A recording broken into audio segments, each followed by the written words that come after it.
Özdava sağlamlık bilimleri. Asan hamildar bolamaydigan 5 xil ayol. Gerçi növbətdə turmuş süpti tədrici yuqori kötürülgən bolsa-mı, lekin yuqori süpətlik yemək-içmək və namuvafiq turmuş adəti qatarlıq amillar tüpəylidən ayollarning tug'maslik hadisasi bağansır köpəyməkdə. Qandaq ayollar asan hamildar bolamaydi? Diqqətingiz tövəndəki 5 xil ayolda bolsun. Birincisi, köp qitim bola aldırgan ayollar. Köpincha ayollar tasodifiy hamildar bo'lib qolganda bola tushirishni tanlaydi. Tekrar bola tushirish ko'payish a'zosiga asliga keltirgili bo'lmaydigan ziyon olib keldi. Bunun bilan baliyatqı ishki pardasi bağansır nepizlaydi. Hatta baliyatqı yallığı paydo bo'lib, tug'ut iqtidori ta'sirga uchraydi. Ikkinchi, besimi bir qadar eg'ir ayollar. Turmush ritmining tezlashida erlardan boshqa ayollarda intayin zo'r besim mavjud. Ular oilasini va xizmatini nazarda tutmasi bo'lmaydi. Uzluksiz eshib berayotgan besim sababidan ular nafas ololmay qoladi. Uzaq vaqt besim eshib kelsa, ishki ajratmalarning qalaymiqallashini keltirib chiqarib, ayollarning normal homildor bo'lish nisbatini to'valtib etadi. 3. Sog'lom bo'lmagan turmush usuli mavjud ayollar. Hozirgi zamon kishilarining turmush ritmi tez. Turmush usulida ro'shan o'zgarish bor. Kechich uxlamaslik, tamak chekish, aroq ichish, uzun o'ltirib harakat qilmaslik qatorliqlar hozirgi zamon kishilarining doim ko'riladigan hodisalar bo'lib, bu xil turmush usullari uzun muddat mavjud bo'lib tursa, badan tadrijiy nacharlashadi. Hatto ayollarning homildor bo'lish iqtidori tadrijiy tövallab, eng oxirida tug'mas bo'lib qoladi. 4. Ayollar kasalliklariga giribdor bo'lgan ayollar. Ayollar kasalliklari navbatda bir qadar ko'p ko'rilyapti. Har xil kasalliklar ayollarni andishiga soladi. Shundaqla ko'piyish sistemasiga ta'sir ko'rsatib, ayollarning homildor bo'lish iqtidorining tövallashini keltirib chiqaradi.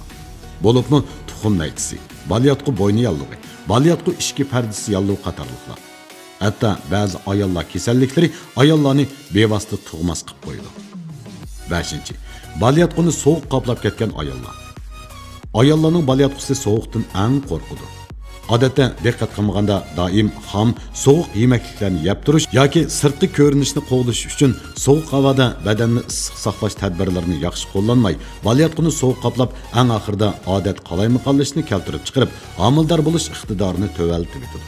Hatto homildor bo'lolmaslikni keltirib chiqaradi. Samimiy askartish.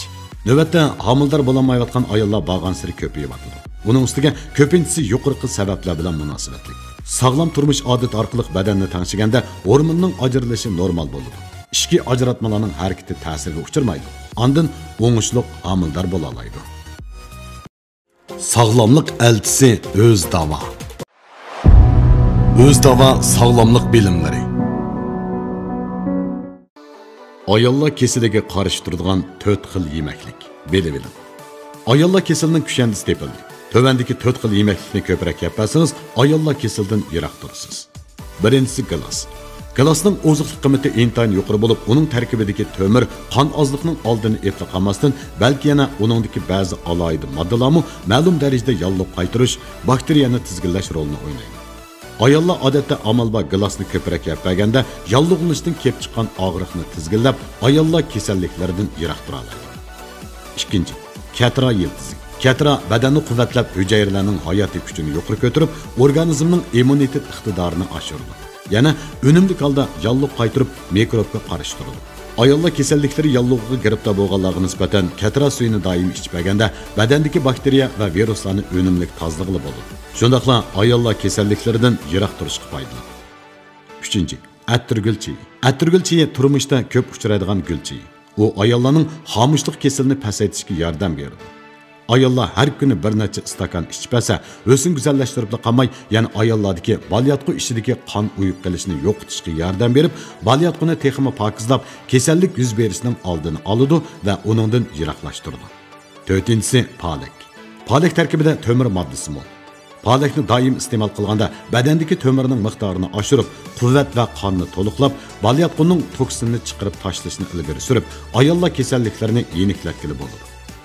Onun da başqa palekning tarkibida yana ko'p miqdorda vitamin bo'lib, immunitet kuchini oshirib, ayollarning qerishini kechiktiradi. Sağlamlık eltisi Özdava.